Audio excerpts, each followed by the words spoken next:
एक दफ़ा एक खलीफा ने महल तमीर करवाया। जब महल मुकम्मल तैयार हो गया तो उन्होंने लोगों को दावत दी। लोग जोक आते और महल की तारीफें करते। इनमें एक दरवेश बुजुर्ग भी मौजूद थे। जब एक दरवेश बुजुर्ग से महल के बारे में पूछा तो उन्होंने एक अजीब जवाब दिया कि महल में दो खराबियां हैं। एक ये कि खलीफा इस महल में हमेशा नहीं रह सकते, ये इनका इंतकाल हो जाएगा और ये कब्र में जा सोएंगे। कुल्लु नफ्सिन ज़ाइक़ातुल मौत, हर नफ्स ने मौत का जायका चखना है।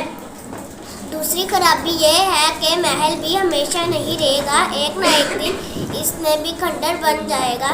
कुल्लु मन अलैहा फ़ान, हर चीज़ फना होने वाली है। कहते हैं कि खलीफा पर इस बात का बहुत असर हुआ तो इन्होंने ये महल फ़कीरों और गरीबों के हवाले कर दिया।